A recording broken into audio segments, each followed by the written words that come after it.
From a horse being named to parliament to trading submarines for soft drinks, history has seen some truly wild events over time. They might sound like something out of a movie, but these crazy moments actually happened in human history. First up, let's have a look at the Great Molasses Flood of Boston.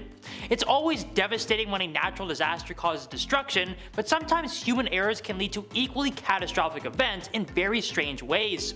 The massive flood that destroyed a large chunk of Boston's North End in 1919 was actually a result of a ruptured tank that was filled with molasses. After the tank exploded, 2 million gallons of the sticky substance spread through the north end of Boston and destroyed everything in its path. The tsunami-like waves were moving at speeds of up to 35 kilometers per hour and wreaked havoc on the city. Buildings were washed away in the sea of molasses, and up to 21 people sadly lost their lives while hundreds more were injured. The steel tank that caused the flood in the first place had a serious design flaw that led to the molasses explosion. Investigators later uncovered the tank was too thin to support the weight of 2 million gallons, and the disaster was inevitable. Now we need to talk about the 1904 Olympic Marathon, which was a complete and utter farce. Can you think of any other Olympic event where someone hitched a car ride while another drank poison?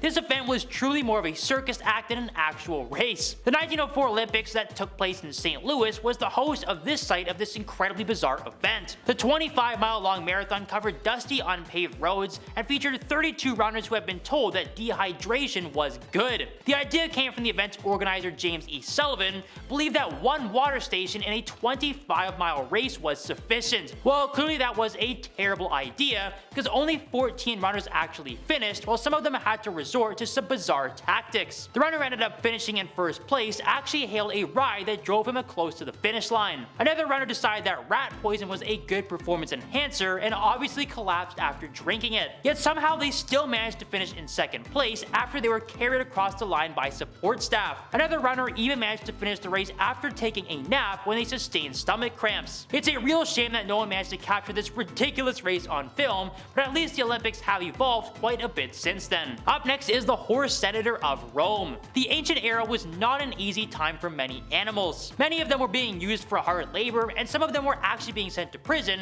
but there was one animal who was appointed to the Roman government. Yes, all the way back in 1st century Rome, the infamous Caligula appointed his own pet horse as a senator of the Roman Empire. Caligula was well known for being rather eccentric and borderline insane, so appointing an animal to parliament wasn't even the craziest thing he did. The horse was named Insatius, which means swift in Roman, and Caligula treated him better than most people. He gifted purple blankets and an ivory manger to the horse to show everyone how much he cared for his animal. The materialistic items were impressive, but the emperor's greatest gift to the horse was appointing him to the Roman Senate. Caligula actually had a long-standing feud with the Senate, so many people believe that this was the emperor's way of showing them that they were no better than an animal. The Senate, however, claimed that the horse appointment was proof of their leader's insanity, which is definitely the most likely scenario. After that, it's Napoleon versus the Bunnies. One of France's most infamous leaders was nearly thwarted by a pack of angry rabbits. Although he enjoyed many successes on the battlefield, Napoleon really struggled when it came to organizing a rabbit hunt. The bizarre event happened back in July 1807,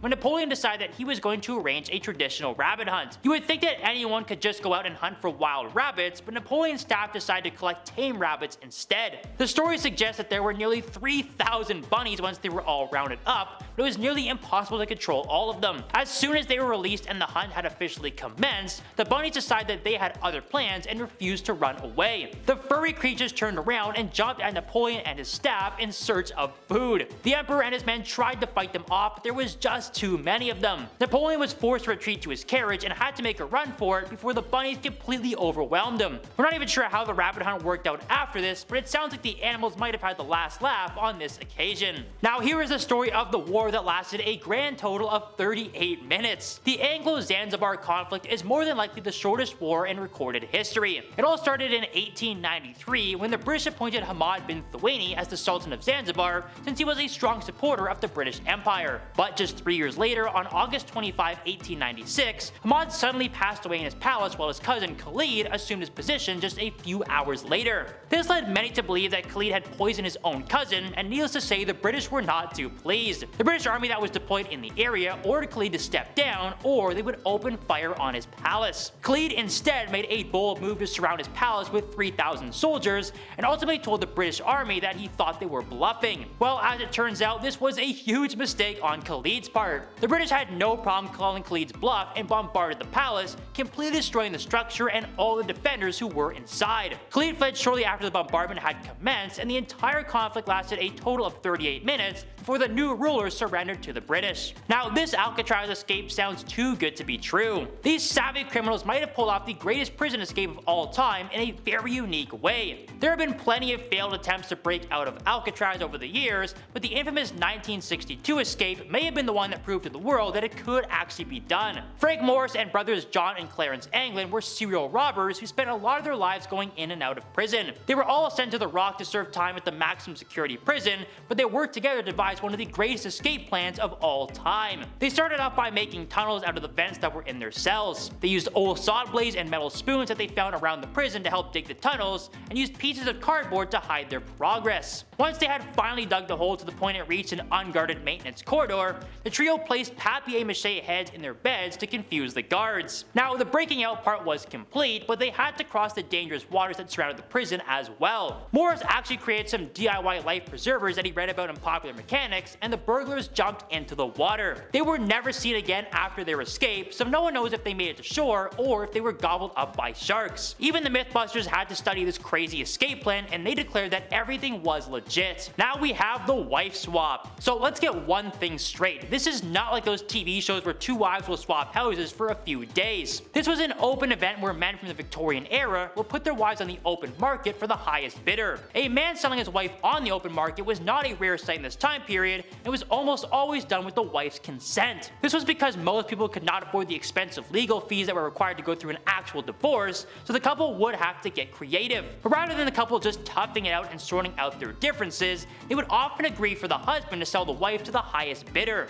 This was an era where people were doing pretty much anything for money, and wife trading was going through the roof. Now, aside from the fact that selling a human being is an appalling practice, some men were actually getting married just so they could sell their new wife for a profit at the wife market. It's obviously no surprise that this practice was abolished, but these events really did happen in the Victorian era. Now, did you know that a parrot was thrown out of President Jackson's funeral for cursing? Although Jackson was a pretty serious man when it came to running his country, it sounds like he was a pretty loose cannon behind closed doors. Jackson had a rare pet parrot named Paul who had actually purchased for his wife Rachel. But after Rachel sadly passed away, Jackson became the bird's primary caretaker and became very attached to it. Paul spent most of his days inside the Oval Office listening to the president command the nation, but it sounds like he learned some very non-presidential words in the process. After President Jackson passed away, hundreds of people attended his funeral to pay their respects. Even Paul attended the president's funeral, but he was forced to leave the service after he started cursing uncontrollably. It seemed like the bird picked up quite a rude vocabulary from the president,